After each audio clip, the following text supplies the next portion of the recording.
بسم الله الرحمن الرحيم.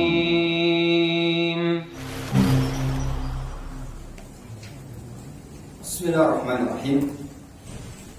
الحمد لله والصلاة والسلام على رسول الله وعلى آله وأصحابه أجمعين.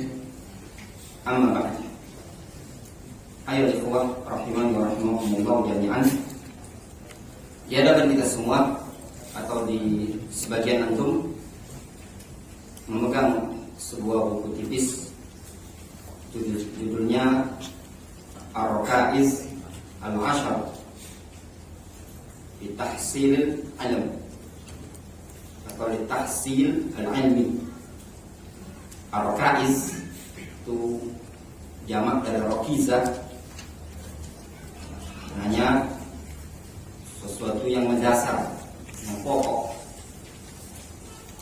Ar-Rakaiz Al-Ashru maknanya 10 perkara yang mendasar. Tahsil Al-Ilmi, di dalam mendapatkan ilmu. Buku ini ditulis oleh Abdullah ibn Salfi Al-Qadiri dengan takdim rekomendasi dari Syekh Ahmad ibn Yahya An-Najmi rahimahullah ta'ala. Buku ini ringkas, namun lumayan atau cukup padat untuk kita ambil faedah padanya. Para jamaah yang dirahmati oleh Allah Azza wa Jalla, a'azzani Allah wa iyyakum jami'an. Di dalam menuntut ilmu syar'i, memahami agama Allah Azza wa Jalla sudah dilakukan atau ditempuh oleh orang-orang terdahulu sebelum kita, dari kalangan para ulama as-salaf. Mereka di dalam menuntut ilmu melebihi kita dibandingkan di zaman sekarang ini. Bahkan sebagian mereka menempuh perjalanan alfu farsah, 1000 farsah. Satu farsah itu dengan jarak sekitar 5 km, sehingga 5000 km mereka harus berjalan kaki. Dan di antara mereka sudah mengorbankan waktu dan tenaga, sampai di antara mereka menuntut ilmu dari umur 40 tahun, kemudian selesai dari menuntut ilmu ketika umur 60 tahun, lalu menikah. Falahul walad, kemudian dia pun mendapatkan anak, menikah umur 40 tahun, masa yang luar biasa. Dari umur 40 ke umur 50, seperti Al-Imam Ibnu Mandah rahimahullah rahmatan wasi'atan. Di antara mereka yang harus mengorbankan harta, sampai sebagian mereka ada yang menjual atap rumahnya fi talabil hadis, dalam mencari hadis. Sebagian mereka harus ada yang jual rumah, sebagaimana yang dialami oleh seorang murid dari murid Imam Malik rahimahullah ta'ala, yaitu Hisham ibnu Ammar rahimahullah ta'ala, termasuk perawi dari Sahih Bukhari. Dimodali bapaknya jual rumah 20 dinar, kemudian dikasihkan sama dia berangkat dari Damaskus menuju Mekah ketika itu untuk haji, kemudian berangkat ke kota Madinah untuk belajar ke majelisnya Imam Malik rahimahullah ta'ala. Juga pernah dialami oleh Syu'bah ibn al-Hajjaj rahimahullah ta'ala. Beliau terpaksa menjual baskom ibunya. Kata Syu'bah ibn al-Hajjaj, bi'tu tista ummi fi talabil hadis. Aku harus menjual baskom ibuku dalam mencari hadis. Sebagian mereka ada yang tidak punya pakaian sama sekali. Sebagian mereka ada yang tidak punya makanan. Bahkan sebagian mereka diriwayatkan ada yang makan rumput. Rumput dimakan, ya bukan kubis, bukan sayur, rumput. Sebagaimana dikisahkan dari beberapa para ulama ahli hadis ketika itu, yang mereka makan rumput, diketahui oleh kawannya dari dari BAT. Dilihat ada kotoran mirip kotoran hewan. Ketika ditanya, dia beberapa hari tersebut makan cuma rumput karena tidak ada yang bisa dimakan. Kisah-kisah para ulama di zaman dahulu ini semua perlu menjadi acuan kita dalam menuntut ilmu syar'i. Sehingga para ulama yang belakangan di zaman sekarang mereka mengamati dari metode-metode yang ada di zaman dahulu, mulainya dari metode para sahabat dan juga sampai para ulama ahlul hadis, dan juga mengamati dari Al-Quran ataupun hadis Nabi SAW, maka tersimpulkan beberapa kesimpulan di dalam menuntut ilmu harus mempunyai dasar prinsip sehingga dibukukan oleh para ulama.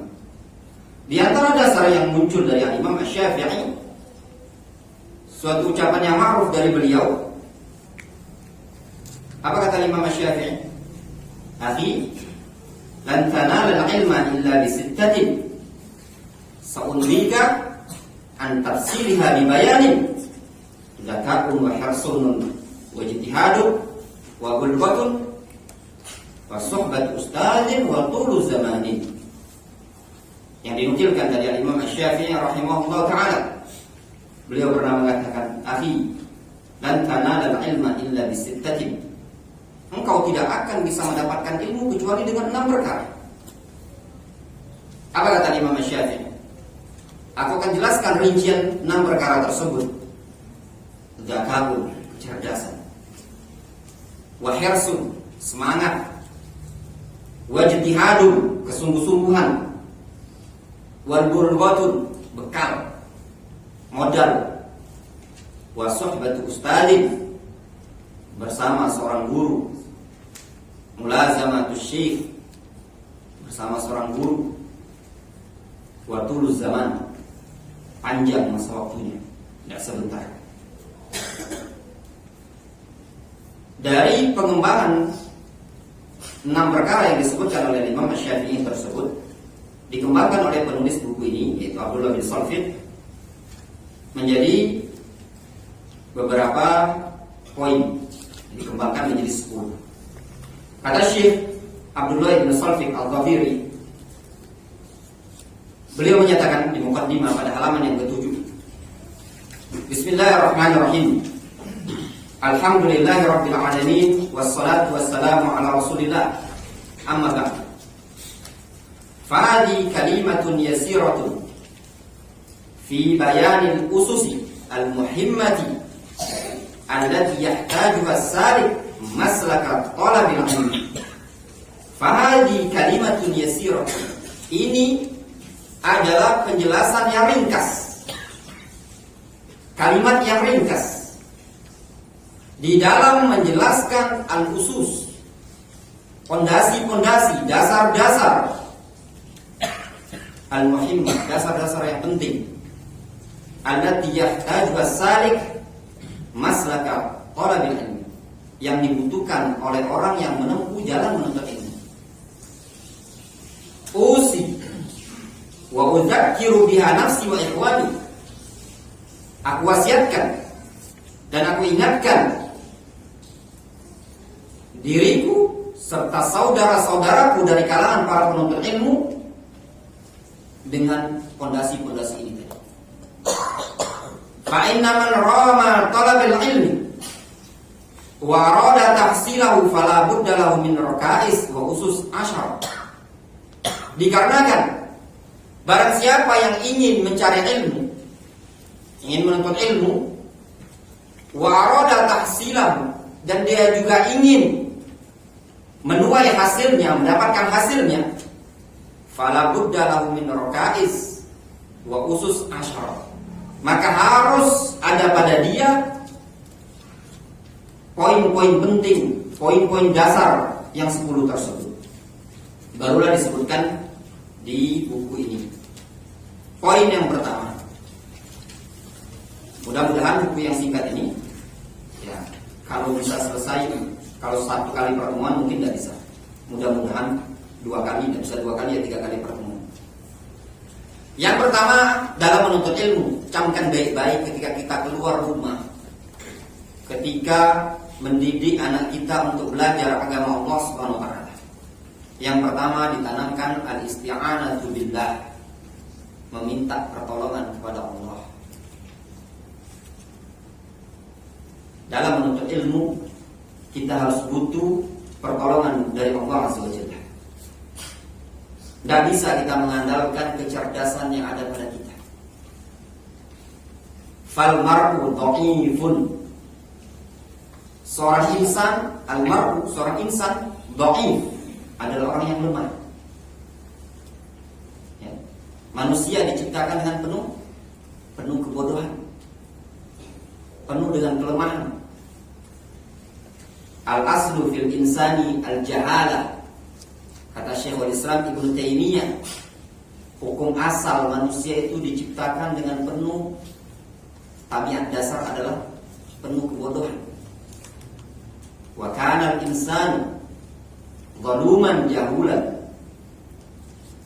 Kata Allah Subhanahu wa taala menyebutkan tentang amanah ibadah ini tadi, inna aradna al-amanata 'ala as-samawati wal ard wal jibal fa abaina an yahmilnaha wa ashfaqna minha wa hamalaha al-insan innahu kana zaluman jahulan. Kata Allah Azza wa Jalla, inna aradna al-amanah, kami tawarkan amanah ibadah ini tadi, amanah syariat ini tadi, anas samawat, kepada langit, wal ard, bumi, wal jibal, makhluk-makhluk besar, langit, bumi, gunung. Fa abaina ayyahmilnaha wa ashfaqna minha, mereka enggan untuk mengambil amanah syariat ini tadi dan takut nanti tidak bisa menunaikannya. Namun ternyata manusia sanggup. Wa hamalhal insan, kata Allah Subhanahu wa taala, namun manusia mengemban amanah tersebut dalam keadaan tabiat dasarnya kita apa? Innahu kana zaluman jahulan. Sesungguhnya manusia penuh dengan kejahilan dan kezaliman. Makanya kata Syekhul Islam Ibnu Taimiyah rahimahullah taala sebagaimana dalam Al-Majmu'ul Fatawa, beliau mengatakan al-aslu fin nasi al-jahala lal adalah. Hukum asal manusia itu berada pada kebodohan, bukan berada pada keadilan. Difahami sampai sini? Itu tabiat dasar kita. Allah Subhanahu wa taala menyebutkan dalam Al-Qur'anul Karim berkaitan dengan manusia diciptakan tanpa pakaian, tanpa sama sekali mengetahui apapun. La ya'lamuna syai'an, tidak mengerti sama sekali, tidak punya ilmu. Kemudian besar dewasa sampai Allah SWT berikan ilmu kepada mereka. Dikarenakan tabiat kita adalah penuh dengan kelemahan, maka sepantasnya bagi kita untuk isti'anah, minta pertolongan kepada Allah Azza wa Jalla di dalam beribadah. La haula wala quwwata lahu illa billah. Tidak ada kekuatan, tidak ada daya upaya dan kekuatan bagi seorang insan tadi illa billah, melainkan tatkala dia bersandar meminta kepada Allah Azza wa Jalla. Idza ukila ila nafsihi halaka wa dha. Apabila perkara tersebut disandarkan kepada hamba sendiri, disandarkan kepada kita, halaka wa dha, niscaya dia akan binasa dan akan hilang begitu saja. Berat. Makanya butuh isti'anah kepada Allah Azza wa Jalla. Para ulama di setiap menulis karya tulis, mereka memulai dengan Bismillahirrahmanirrahim. Apa makna Bismillahirrahmanirrahim? Al-ba pada lafaz Bismillahirrahmanirrahim, ba bermakna apa? Al-isti'anah. bermakna isti'anah musahabah. Al-isti'anah, al-ba' kata para ulama fil basmalah lil isti'anah. Untuk mana isti'anah? Mananya meminta pertolongan kepada Allah Azza wa Jalla. Setiap menulis para ulama, ya. Dikatakan oleh Hafidz Ibnu Hajar rahimahullah taala dalam Fathul Bari, qad istaqarra amalul musannifin fi bad'il basmalah fi kitabatihim wa rasailihim. Sungguh perkara yang sudah baku di kalangan para ulama ketika menulis karya tulis. Mereka memulai kitab-kitab mereka dan karya tulis mereka dengan bismillahirrahmanirrahim. Kenapa? Dikarenakan di dalam menulis tersebut butuh isti'anah, pertolongan kepada Allah Azza wa Jalla. Begitu juga dalam menuntut ilmu, seseorang butuh bantuan dari Allah Azza wa Jalla. Tidak bisa kita menyandarkan kemampuan kita. Kenapa? Dikarenakan menuntut ilmu adalah ibadah. Ibadah. Bahkan ibadah yang terbesar setelah amalan-amalan sunnah adalah menuntut ilmu. Dinukilkan dari Imam Asy-Syafi'i, beliau menyatakan, talabul ilmi afdal min salatin nafilah. Menuntut ilmu jauh lebih afdal dibandingkan salat nafilah, ibadah yang nafilah. Suatu ilmu lebih afdal dibandingkan ibadah yang sunnah. Dikarenakan menuntut ilmu adalah ibadah, maka dalam ibadah ini tadi butuh kita isti'anah kepada Allah Azza wa Jalla. Apa makna isti'anah? Thalabul aun, meminta pertolongan, perlindungan dari Allah Azza wa Jalla. Makanya Rasulullah SAW menepuk pundaknya Mu'adz bin Jabal. Ketika diajari oleh Rasulullah SAW, Mu'adz tidak pernah meninggalkan doa tersebut. Rasul menyatakan, ya Mu'adz, la tad'anna fi kulli duburi salatin an taqul, janganlah engkau lupakan, tinggalkan pada setiap penghujung salatmu untuk engkau berdoa dengan doa Allahumma a'inni ala dzikrika wa syukrika wa husni ibadati. Ya Allah, bantulah aku. Bantulah dalam hal apa? Mengingat Allah Azza wa Jalla, bersyukur kepada Allah Azza wa Jalla, dan memperbagusi ibadah tersebut. Semuanya ibadah, zikir ibadah, bersyukur ibadah, memperbaiki ibadah kita, semuanya ibadah, semuanya butuh isti'anah kepada Allah Azza wa Jalla. Makanya tidak ditinggalkan oleh Mu'adz bin Jabal radhiyallahu ta'ala. Kata penulis buku ini, wa idza wakala amrahu ila Allah ta'ala wasta'ana bi ala talabil ilmi fa inna Allah ta'ala yu'inuhu. Apabila dia menyandarkan perkara tersebut kepada Allah dan dia meminta perlindungan, pertolongan kepada Allah di dalam mencari ilmu, fa inna Allah ta'ala yu'inuhu, maka niscaya Allah akan membantu dia. Itu kuncinya. Kalau seseorang meminta pertolongan kepada Allah di dalam mencari ilmu, menyerahkan urusan kita kepada Allah Azza wa Jalla, maka Allah Subhanahu wa taala pasti akan membantu hamba tersebut. Kita butuh bantuan aun min Allah, pertolongan dari Allah Azza wa Jalla. Wa qad hasallahu azza wa jalla ala dzalika fi kitabil karim, dan sungguh Allah Azza wa Jalla telah menganjurkan hal tersebut untuk isti'anah di dalam Al-Qur'anul Karim. Faqala ta'ala iyyaka na'budu wa iyyaka nasta'in. Iyyaka na'budu wa iyyaka nasta'in. Hanya kepada Engkau kami beribadah dan hanya kepada Engkau kami meminta pertolongan. Dua perkara ini tadi kata para ulama. Di sini dalil argumentasi yang menunjukkan ibadah tidak akan mungkin bisa tercapai melainkan dengan pertolongan dari Allah Azza wa Jalla.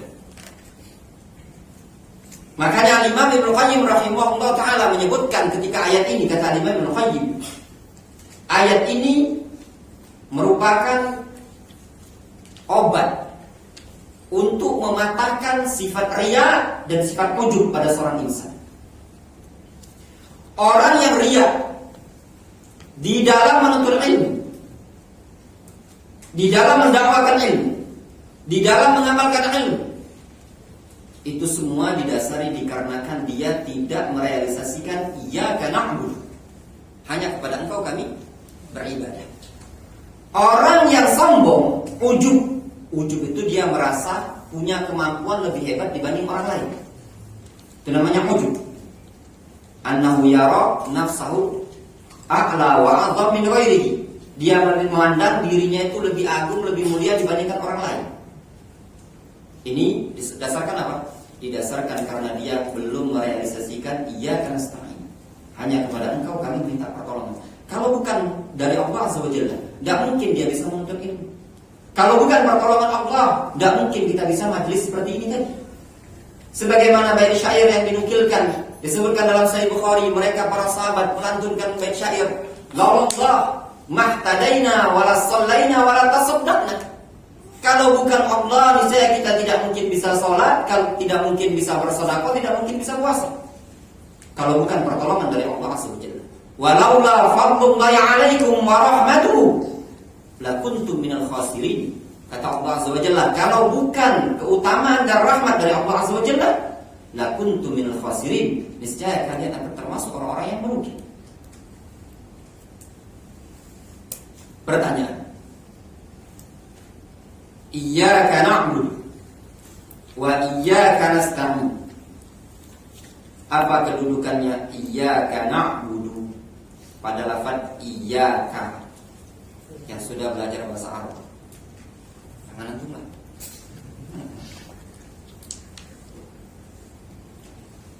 Ayo ikhwan. Ada yang sudah belajar bahasa Arab? Kata Umar bin Khattab radhiyallahu anhu, ayo ikhwan belajar bahasa Arab. Ya. Ta'allamu al-arabiyyah fa innaha min dinikum. Pelajari bahasa Arab. Bahasa Arab itu bagian dari agama kalian. Kalau taklimnya saya, ya, itu sesuatu yang sunnah muakkad. Yang hadir itu menyimak dengan kita, ya, menyimak dengan kita. Supaya apa? Supaya terbiasa bahasa Arab. Idil. Iya. Sebagai apa? Taqdim ma haqqahu ta'khir. Maf'ul bihi. Maf'ul bihi. Lafaz aturan susunan bahasa Arabnya. Na'budu iyyaka wa nasta'inu iyyaka. Namun dibalik dalam sastra bahasa Arab, dalam balaghatul Quran menjadi iyyaka na'budu wa iyyaka nasta'in. Kalau normalnya na'budu iyyaka wa nasta'inu iyyaka. Karena dalam bahasa Arab itu urutan normalnya fi'il, fa'il, maf'ul. Namun di sini maf'ulnya ditaruh di depan. Dalam suatu kaidah taqdim ma haqqu ta'khir yufidul hasar. Mendahulukan sesuatu yang aturannya di akhir itu memberikan faedah pembatasan. Sehingga maknanya apa? Membatasi, hanya kepada Allah kita meminta pertolongan dan hanya kepada Allah kita beribadah. Itu makna ayat ini. Ibadah tidak mungkin bisa terrealisasikan melainkan dengan pertolongan dari Allah Azza wa Jalla. Kemudian wa qala ta'ala wa man yatawakkal 'ala Allahi fa huwa hasbuh. Barang siapa yang bertawakal kepada Allah, maka Allah pasti akan mencukupinya. Ai kafiru, yaitu kafiru, zat yang memberi kecukupan, menjamin. Kafil itu penjamin. Makanya kalau ada TKI itu mana kafilnya? Kafil itu yang menjamin seseorang, namanya kafil. Wa qala ta'ala wa 'ala Allahi fatawakkalu in kuntum mu'minin. Hanya kepada Allah lah kalian bertawakal jika kalian betul-betul orang yang beriman.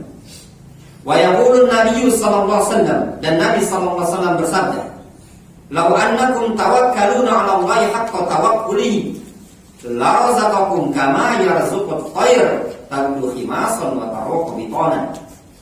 Kalau seandainya kalian bertawakal kepada Allah dengan benar-benar tawakal, niscaya Allah Azza wa Jalla akan memberikan rezeki kepada kalian sebagaimana Allah memberikan rezeki kepada burung. Taghdu khimasan wa taruhu bitanan. Burung yang terbang pagi hari dalam keadaan lapar, taghdu, goda yagdu, itu maknanya berangkat di pagi hari. Wa taruhu bitanan. Roha yaruhu berangkat dari sore hari, maknanya pulang. Burung tadi berangkat di pagi hari, pulang di sore hari. Berangkat dalam keadaan lapar, pulang dalam keadaan kenyang. Rasul mengatakan, kalau seandainya kalian tawakal kepada Allah dengan benar-benar tawakal, niscaya Allah akan memberikan rezeki kepada kalian sebagaimana Allah SWT memberikan rezeki kepada burung. Burung berangkat di pagi hari, pulang dari sore hari dalam keadaan sudah temboloknya kenyang, perutnya berisi. Sekarang pertanyaan, burung itu ketika berangkat dari sangkar di pagi hari, kerjaannya itu terbang atau nengger? Hah? Enggak, maksudnya itu terbang kayak gawinya tuh. Ya kan? Contoh misalkan burung itu sangkarnya sini, kawat tengkorak ini, terbang kayak gawinya sampai ke Prabu Muli, terus ke Lahat. Ya kan? Kalau belum cukup. Balik lagi dia, sudah sampai Lahat, balik lagi. Kira-kira cak itu gawe burung tuh? Ada ya? Enggak kan? Sehingga makna tawakal ada dua prinsip. Seseorang baru dikatakan bertawakal. Yang pertama, as-siqatu billah wal i'timad alaihi. Percaya kepada Allah dan bersandar hati hanya kepada Allah. Yang kedua, badlul asbab. Mencurahkan sebab, menjalankan sebab. Barulah seseorang disebut bertawakal. Kalau dia ngomong, "Ayo tawakal bae." Contoh misalkan pedagang. Ya pedagang, ada kan pedagang aktif, bertawak. Ada yang duduk kan, sambil tidur. Kira-kira antara hasil yang duduk dengan yang ayo es manis, yang mana yang lebih menghasilkan? Memungkinkan yang apa namanya, ada promosi ini lebih menghasilkan. Yang ini kalau yang beli baru bangunkan, kalau udah kata yang nak beli tidur kali. Walaupun di pinggir jalan mungkin tidak mendapatkan maksimal. Sama seperti itulah juga menuntut ilmu. Ya. Ada seseorang yang menuntut ilmu cuma sekedar hadir. Kalau para ulama zaman dahulu menyebutkan yuktab al hudur, kita cuma hadir. Ada yang dia menuntut ilmu berupaya untuk memahami, menyerap, mikir. Mana yang lebih mendapatkan ilmu? Yang berupaya untuk memahami, menyerap, mendengarkan. Apalagi kalau mungkin masih muda, dia ada istilah murojaah, mencatat, menyalin. Disinilah yang membedakan seseorang kadang dapat ilmu. Ya, ada orang yang maaf, kadang sebagian kita duduk di majelis ilmu itu, kita badannya di majelis ilmu, tapi sebab-sebab untuk mendapatkan ilmu tadi tidak ada pada kita. Di antaranya tidak didengarkan dengan baik. Duduk di majelis ilmu tapi dia tidur. Atau duduk di majelis ilmu, badannya duduk, tapi pikirannya masih ngitungi jualan ini tadi kan, tutup dulu di pengajian. Tapi masih dia hitung. Tadi lah waktu bakso selama nongkrong pagi sampai siang ini tadi lah habis 70 mangkok. Modal sekian. Jadi dari maghrib tadi sampai, apalagi kalau sambil aku main HP, ngitungnya tadi kan, nah ini ternyata lah untungnya sekian. Berarti dia sudah tidak menjalankan sebab untuk mendapatkan ilmu. Sebagaimana burung tadi. Burung tadi tak mikir dia. Apapun yang dia intinya fokus gimana caranya dia perutnya berisi. Ada nggak burung itu kira-kira dalam mencari makan? Jingok, oh itu ada hal-hal yang hiburan dia. Yang penting dia dapat makan. Iya benar. Seperti itulah seseorang dalam mengais rezeki, begitupun dalam ilmu. Kalau dia fokus dalam menjalankan sebabnya ini tadi, maka dia dapat ilmu. Tapi kalau tidak fokus, maka tidak akan mendapatkan. Kemudian kata penulis buku ini, wa a'dhamur rizqi al-ilmu, dan termasuk rezeki yang paling agung, paling besar adalah ilmu. Ini yang perlu digarisbawahi tebal-tebal. Jangan kita pikir duit. Ya enggak? Cobalah sekali-kali, ya Allah, Rabbi zidni ilman. Ya tak? Ya Allah, Allahumma fahimniha. Ya Allah, fahamkanlah aku permasalahan tadi. Ada pelajaran susah memahaminya tadi. Minta kepada Allah Azza wa Jalla. Nanti akan kita lewati pembahasan. Jangan dipikir rezeki itu duit. Ya. Yang belum bujang, yang masih bujang, yang dipikirnya bini. Yang lama keluarga pikiran duit. Itulah rezeki. Termasuk bagian rezeki terbesar adalah ilmu. Ya. Rasul alaihi salatu wasallam menyatakan, man yuridillahu bihi khairan yufaqihu fiddin. Barang siapa yang Allah inginkan kebaikan pada diri dia, niscaya Allah akan fahamkan urusan agama ini. Rasul alaihi salatu wasallam diajari oleh Allah meminta apa? Rabbi zidni ilman. Qul, katakanlah ya Muhammad, Rabbi zidni ilman. Wahai Rabbku, mintalah tambahkan kepadaku ilmu. Kata Al-Hafidz Ibnu Hajar dalam Fathul Bari, kata beliau, ayat ini menunjukkan bahwasanya ilmu adalah sesuatu yang paling afdol dibandingkan harta dan kedudukan, jabatan. Kenapa? Di sini yang diperintahkan siapa? Rasul. Yang diperintahkan Rasul untuk memperbanyak doa adalah minta tambahan ilmu. Kata Al-Hafidz Ibnu Hajar, kalau seandainya harta dan kedudukan jauh lebih tinggi dibandingkan ilmu, tentu Rasul akan diperintahkan oleh Allah untuk meminta tambahan harta atau jabatan. Namun diperintahkan oleh Allah Azza wa Jalla untuk meminta tambahan ilmu, menunjukkan ilmu sesuatu yang istimewa. Al-Imam Asy-Syafi'i rahimahullah taala beliau mengatakan, man arada dunya fa'alaihi bil ilmi wa man arada al-akhirata fa'alaihi bil ilmi wa man arada dunya wal akhirata fa'alaihi bil ilmi. Kata Imam Asy-Syafi'i rahimahullah taala. Siapa namanya Imam Asy-Syafi'i? Muhammad ibnu Idris. Siapa namanya Abu Hanifah? Rahmat. Terima kasih.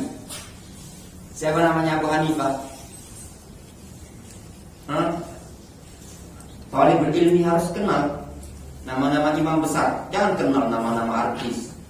Ya, nama artis kenal. Nama imam besar Abu Hanifah sebelah sini. Antum siapa nama tuh? Siapa Abu Hanifah namanya?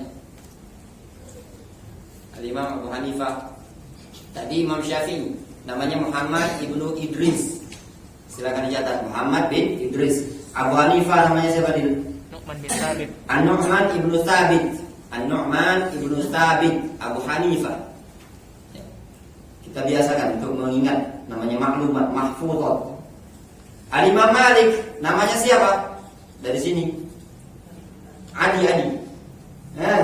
Ali. Imam Malik namanya siapa? Tadi yang jawab siapa? Malik bin Anas. Yang dari sini Imam Ahmad namanya siapa? Taufik. Imam Ahmad namanya siapa? Ahmad bin Hanbal. Ahmad ibnu Muhammad ibnu Hanbal.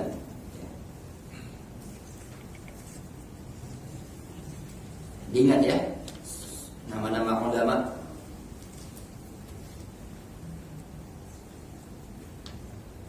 Wa nabiyuna Muhammadin sallallahu alaihi wasallam kana daiman mutawakkilan mustaqinan bi rabbih fi umuri kulliha.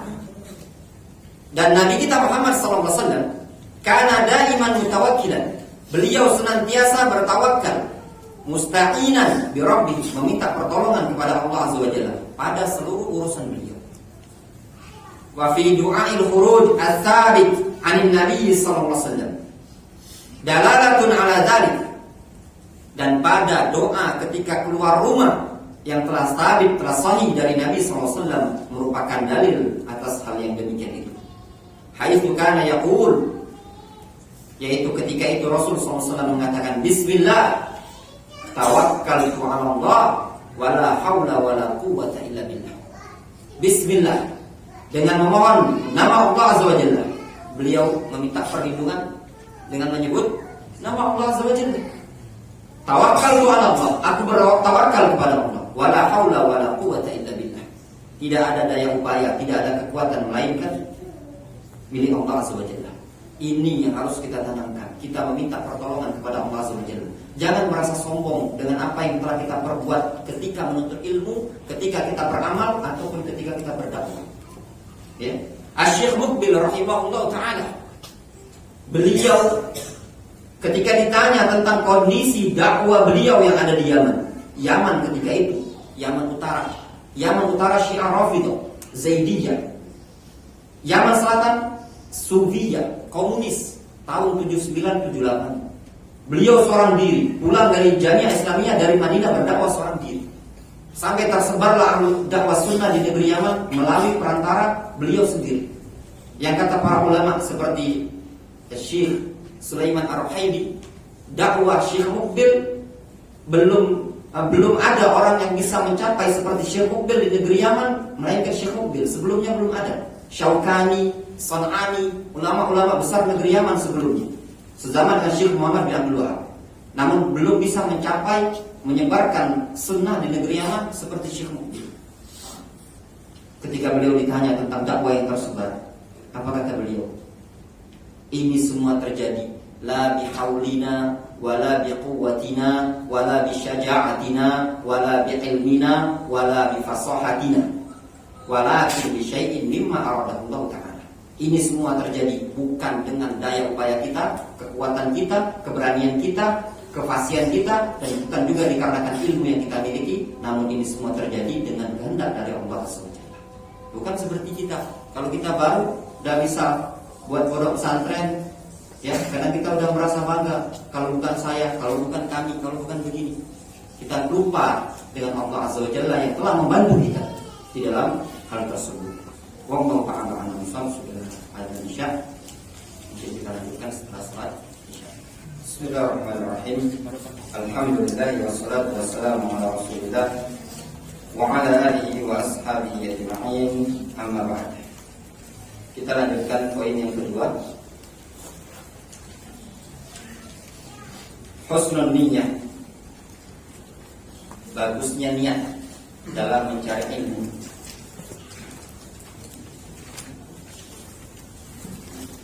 Fal mar'u yaj'alu niyyatahu lillahi azza wa jalla fi talabil ilmi mukhlishan lillahi fi dzalika la yuridu sum'atan wala syuhratan wala 'aradan min a'radid dunya.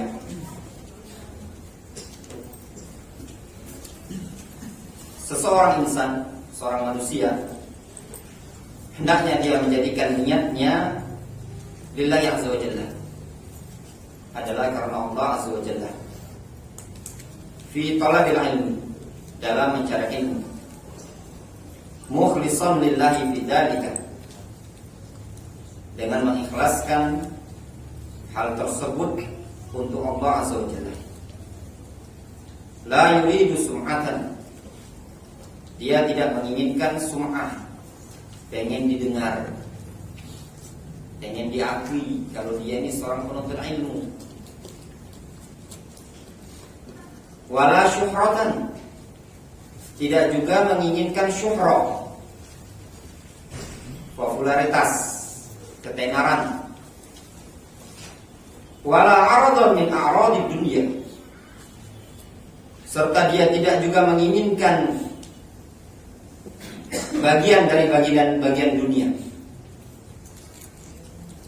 Wa man ja'ala niyyatahu lillahi waffaqahu Allah ta'ala, barang siapa yang menjadikan niatnya lillahi azza wa jalla, waffaqahu Allah azza wa jalla, atau waffaqahu Allah ta'ala, Allah azza wa jalla akan memberikan taufik kepada dia.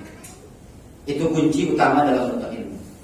Barang siapa yang menjadikan niatnya dalam menuntut ilmu adalah karena Allah azza wa jalla, niscaya Allah azza wa jalla akan memberikan taufik kepada dia.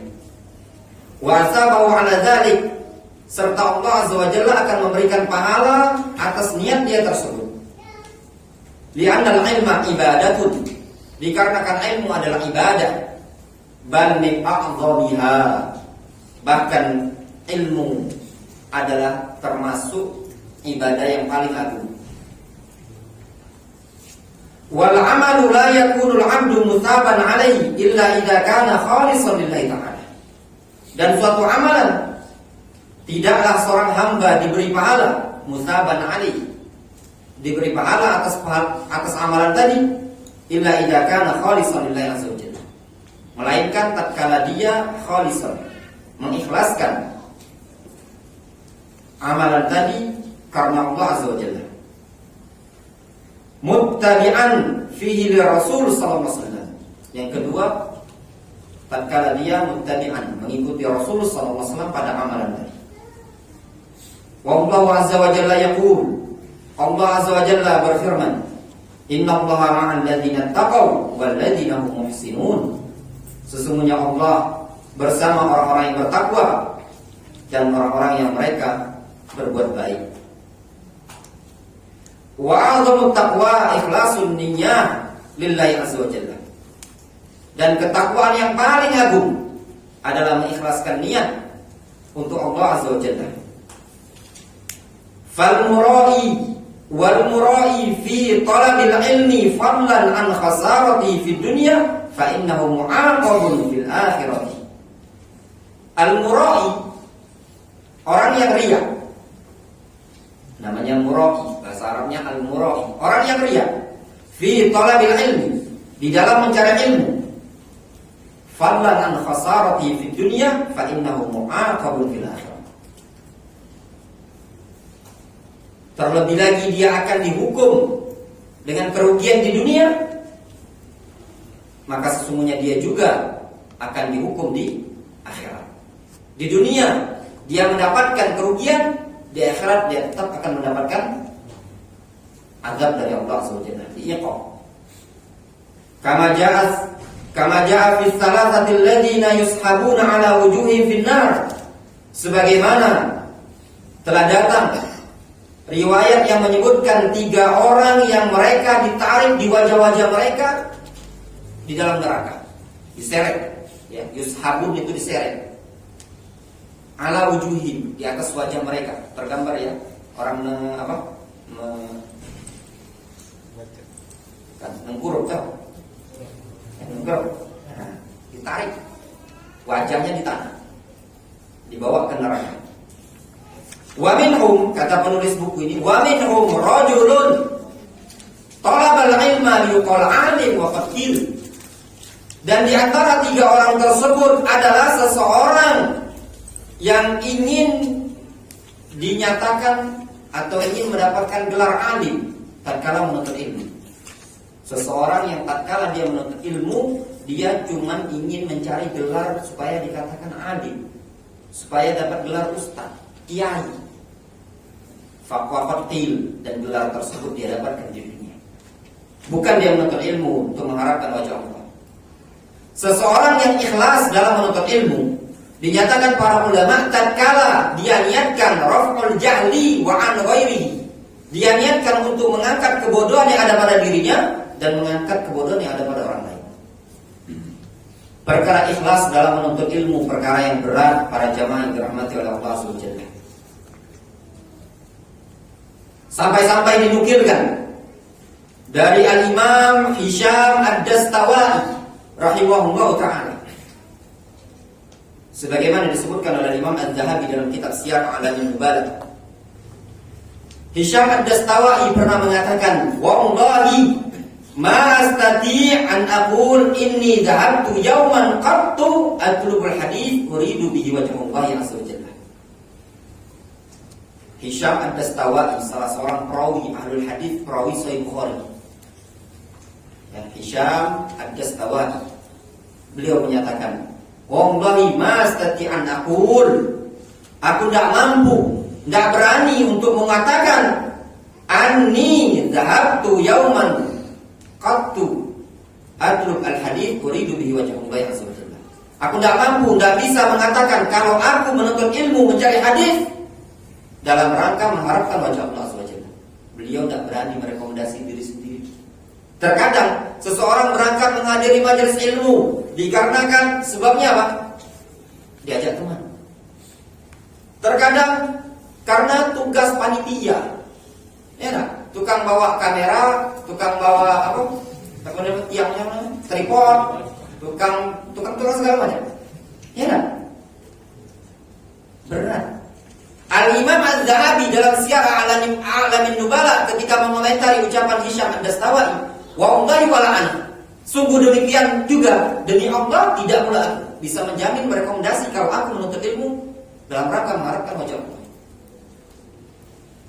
Faqad kana as-salaf yatlubuna al-ilma lillah fanabalu wa saru a'immatan yuqtada bihim. Kata Imam Az-Zahabi, sungguh mereka para ulama salaf dalam mencari ilmu, mereka mencari ilmu karena Allah Azza wa Jalla. Fanabalu, mereka pun sukses, berhasil, cerdas, mendapatkan kemuliaan.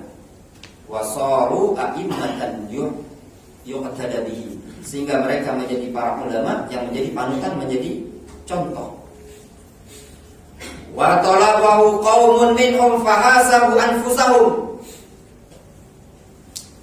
Ada suatu kaum yang mencari ilmu dari kalangan salaf, fahasabu anfusahum, namun mereka mengintrospeksi diri.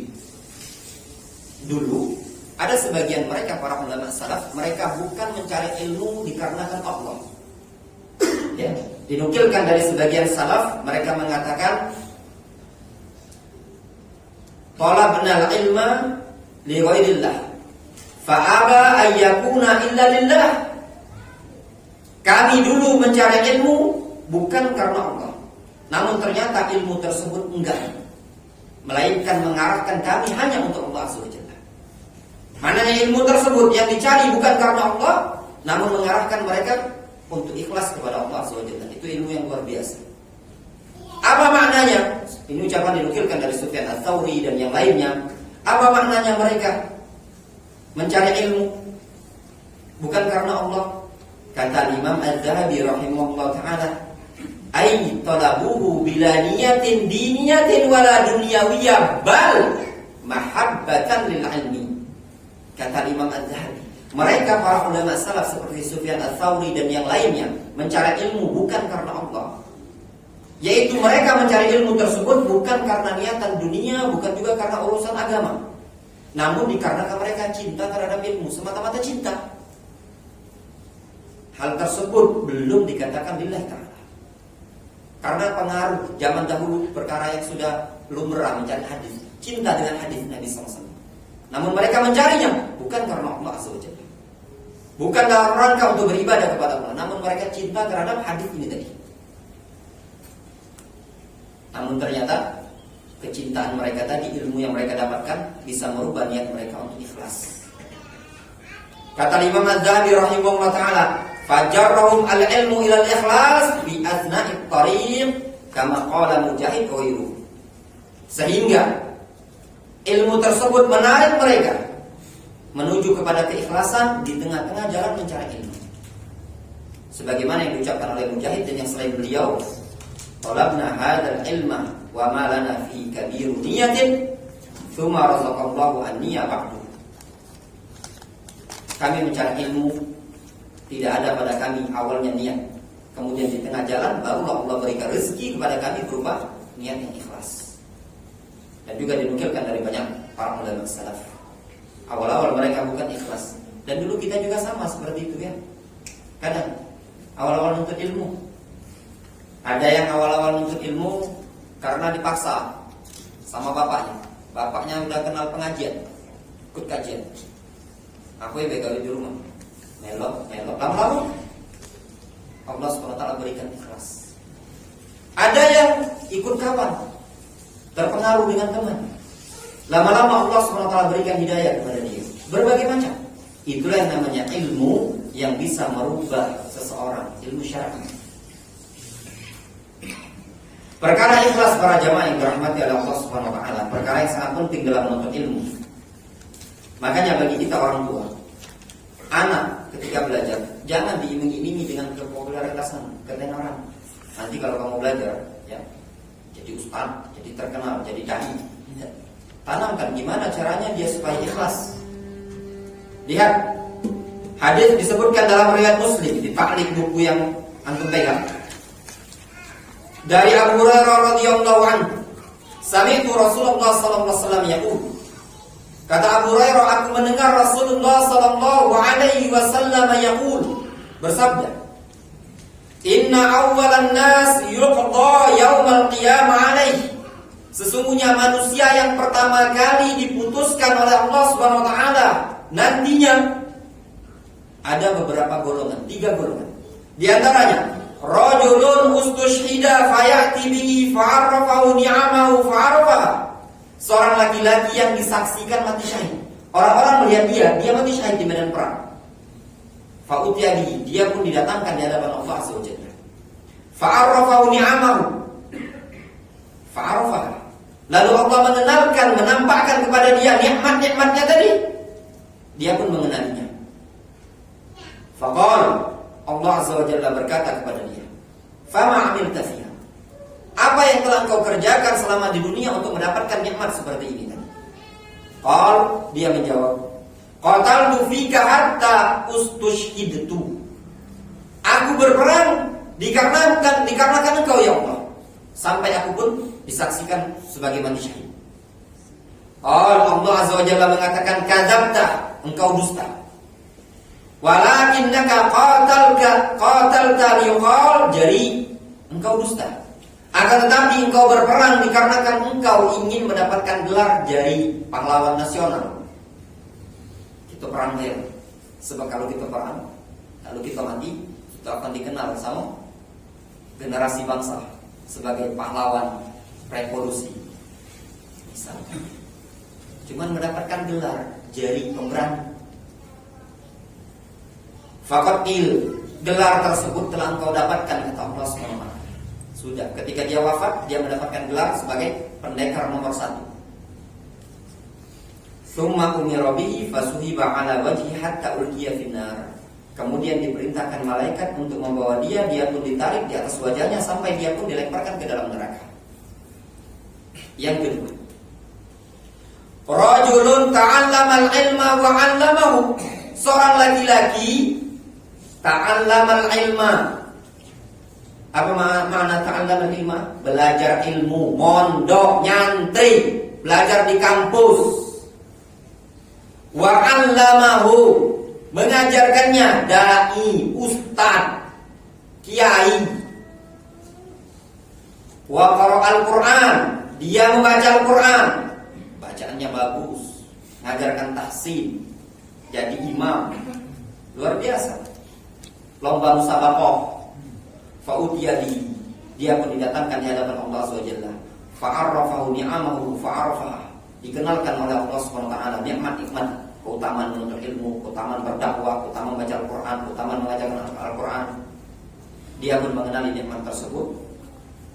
Allah Azza wa Jalla berkata, "Fama 'amilta fiha?" Apa yang telah engkau amalkan untuk mendapatkan nikmat seperti ini tadi? Dia menjawab, "Ta'allamtul ilma wa 'allamtuhu wa qara'tu fikal Qur'an." Aku telah belajar ilmu, aku ajarkan ilmu tadi, aku membaca Al-Qur'an dikarenakan engkau. Allah Azza wa Jalla mengatakan, "Kadzabta, engkau dusta. Walakinnaka ta'allamtal ilma liyuqal 'alim." Akan tetapi engkau mempelajari ilmu tersebut, masuk di pondok pesantren, belajar di majelisnya para ulama, belajar di kampus-kampus Islam, liyuqal 'alim, supaya engkau mendapatkan gelar alim. Nanti selesai dapat gelar ustaz, gelar kiai. Wa qara'tal Qur'an liyuqal qari, engkau menghafal Quran, baca Al-Quran supaya pengen dapat gelar hafizul Quran, al-hafiz. Dipanggil qari, kan gelar qari'ah. Faqatil, dan gelar itu semua telah engkau dapatkan di dunia. Tsumma umira bi fasuhiba ala wajhi hatta ulqiya finnar. Kemudian diperintahkan oleh Allah Subhanahu wa taala malaikat untuk menarik dia pun diseret, dibawa ke dalam neraka dengan ditarik di atas wajahnya. Itu golongan yang kedua. Kemudian yang ketiga, wa rajulun wasallallahu alaihi, seorang laki-laki yang Allah berikan keluasan rezeki. Sugi, tahu sugi? Ayo, gitu kan? Sugi itu apa? Sulaiman, boleh? Nah, sugi, Misalnya di kami ngomong suginya, gitu kan? Banyak duit, ya. Namun Wa atahu Allah min asnafil mali kulli. Kata Rasul, Allah berikan kelapangan rezeki kepada dia, dan Allah beri bagi dia min asnafil mali kulli, dikasih jenis-jenis harta.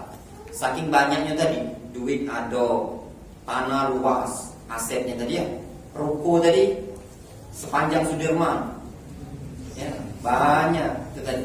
Bukan ruko numpang, kontrak, punya dia. Seluruh aset dia punya, min asnafil mal. Fa'utiyadi fa'arafaha ni'amahu fa'arafaha. Didatangkan di hadapan Allah Azza wa Jalla, lalu dikenalkan nikmat-nikmat tersebut, dia pun mengenalinya. Allah Azza wa Jalla berkata, "Fama amilta fiha." Apa yang kau amalkan untuk mendapatkan nikmat-nikmat ini tadi? Dia menjawab, "Ma taraktu min sabilin tuhibbu an yunfaq fiha illa anfaqtu fiha laka." Tidaklah aku tinggalkan satu jalan yang kau suka untuk dibantu, diinfaki padanya tadi, melainkan aku telah berinfak padanya. Maknanya tidak ada satu jalan ketaatan melainkan aku berinfak. Ada bangun masjid laju, bangun pondok pesantren laju, santunan anak yatim laju, segalanya tadi diinfaki sama. Namun Allah SWT mengatakan, "Kadzabta, engkau dusta. Walakinnaka fa'alta liyuqal huwa jawad." Engkau dusta. Engkau melakukan tindakan ini tadi supaya engkau mendapatkan gelar jawad. Jawad itu dermawan. Supaya pengen apa? Diakui kalau dia ini orang yang dermawan, rajin berinfak.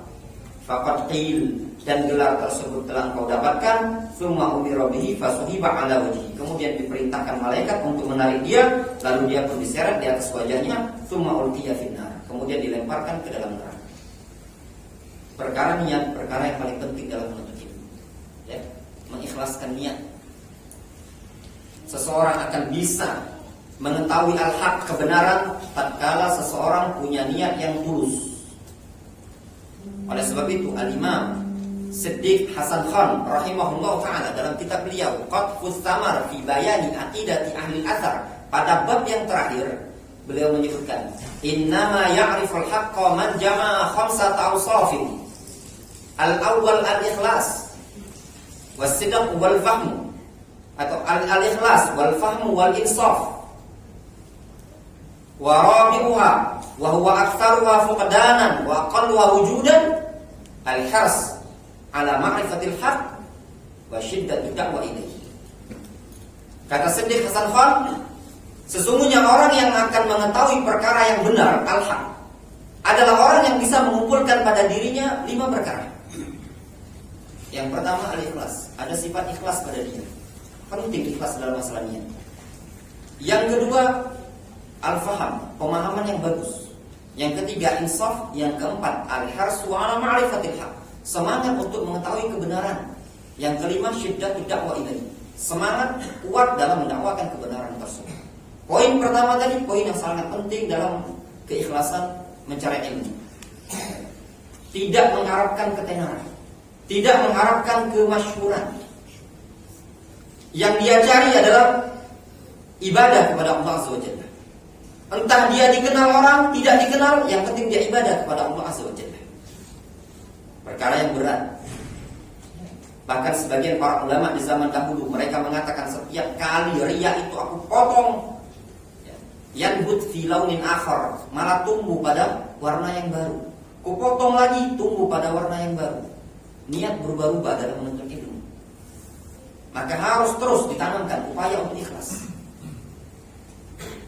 Seseorang tatkala tidak ikhlas dalam menuntut ilmu, bukan mengharapkan ibadah kepada Allah, mengharapkan pahala dari Allah, namun yang dia inginkan adalah kemasyhuran nantinya, ketenaran yang dia dapatkan. Inilah yang lebih berbahaya.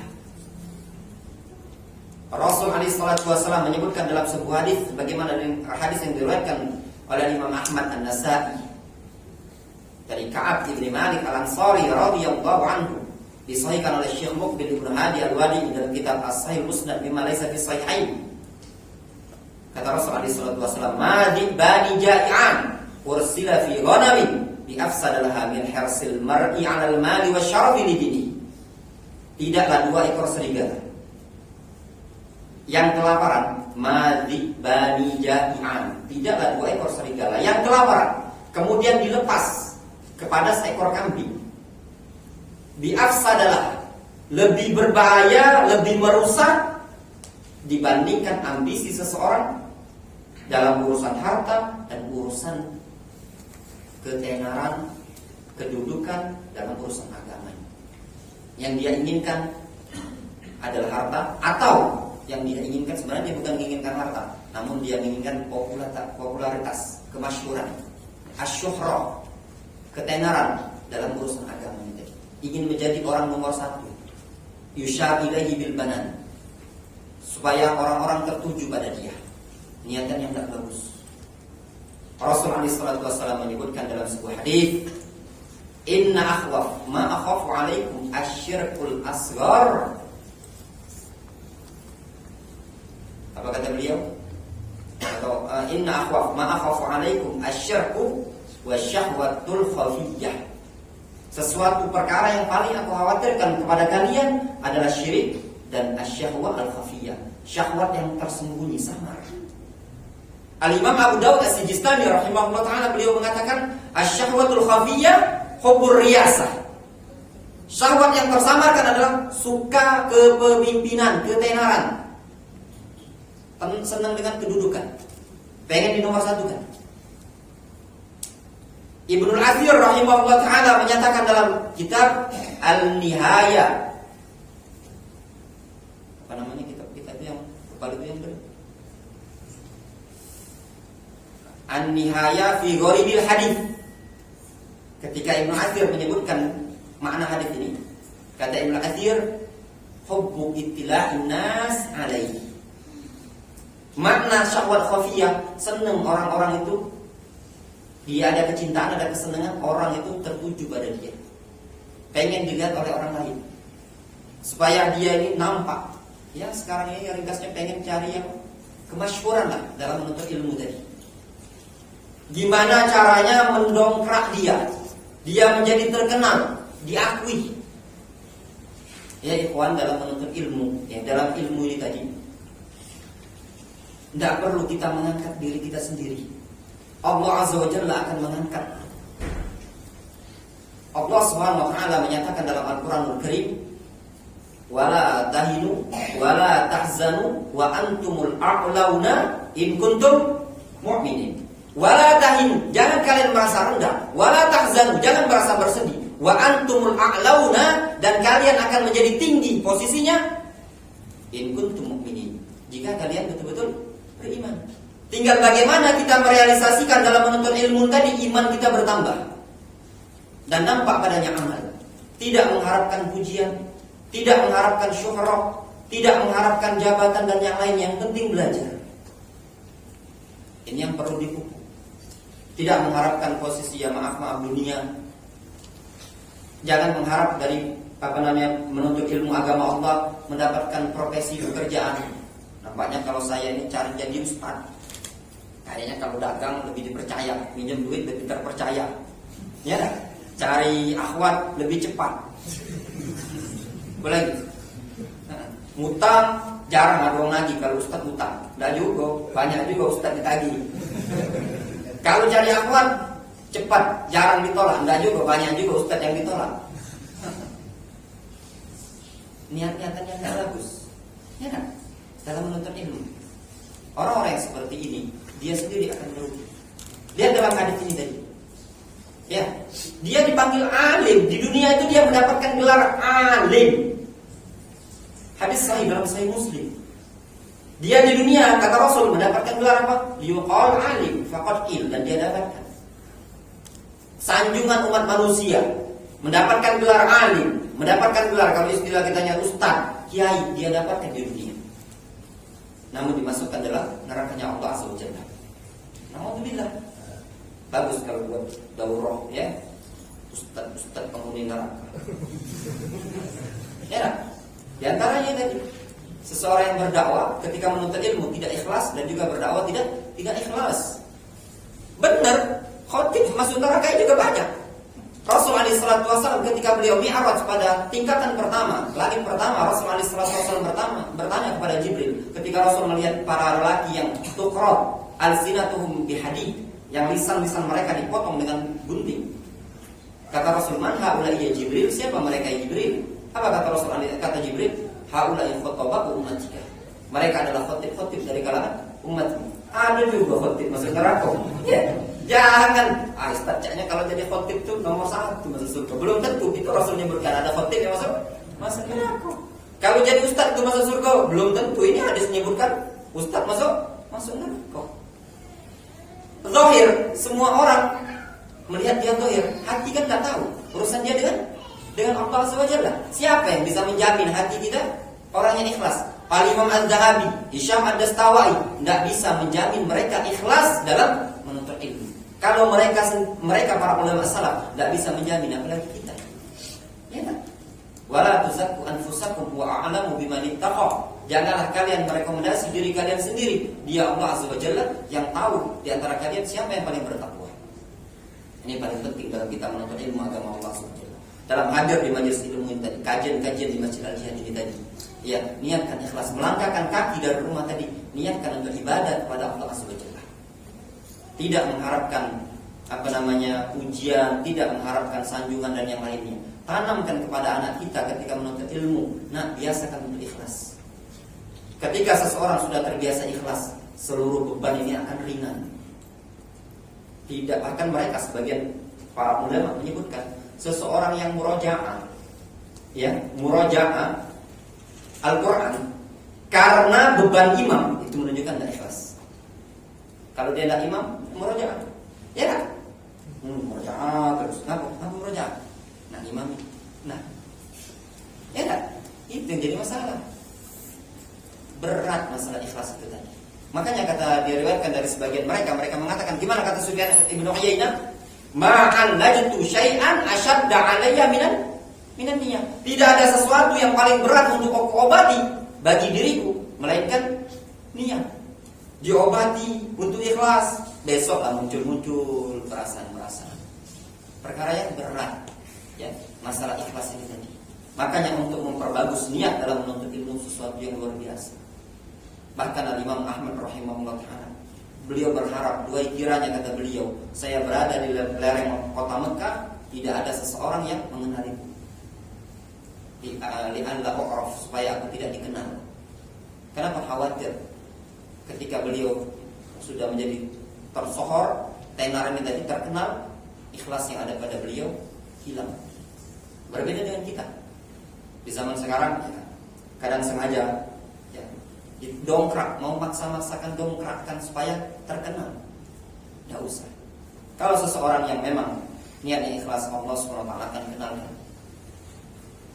Terkadang, ya, seseorang belum tentu dengan banyaknya pengikut, banyak jemaah, jaminan bagi dia ikhlas. Di kalangan para ulama salaf di zaman dahulu, seperti Atha bin Abi Rabah rahimahullah ta'ala, disebutkan dalam terjemahnya oleh para ulama, mata Atha walam yabqa lahu tullab illa sab'a aw sittah. Mati Atha bin Abi Rabah wa huwa imamun fi Makkah, mufti fi Makkah. Kata Amir Makkah ketika itu, la yufti fil hajj illa Atha bin Abi Rabah. Tidak boleh memberikan fatwa dalam kota Mekah ini pada musim haji kecuali Atha bin Abi Rabah. Mata Atha rahimahullah ta'ala rahmatan wasi'atan. Atha meninggal dunia dalam keadaan beliau tidak punya murid kecuali 7. Itu disebutkan dalam biografi beliau.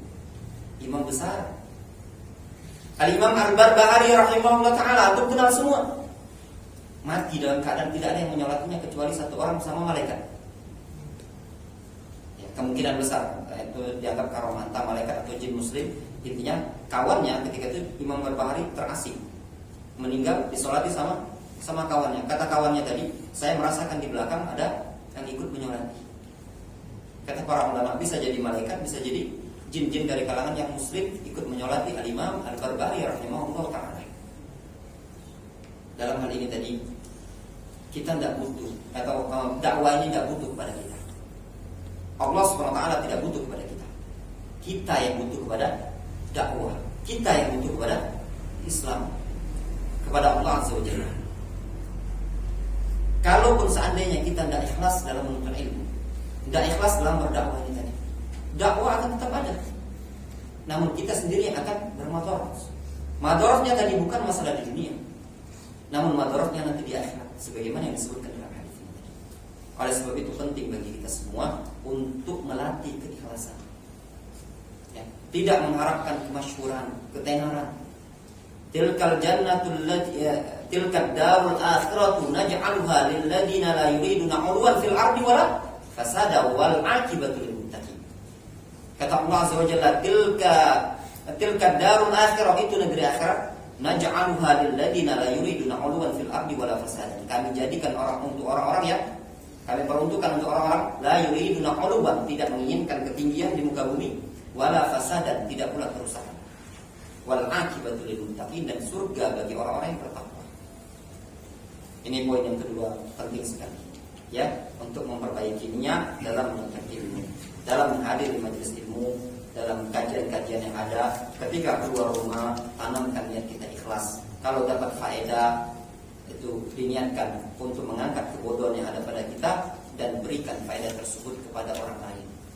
Ya, berikan kepada orang lain, jangan pelit.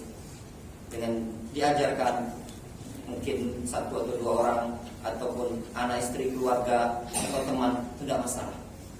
Wallahu ta'ala a'lam.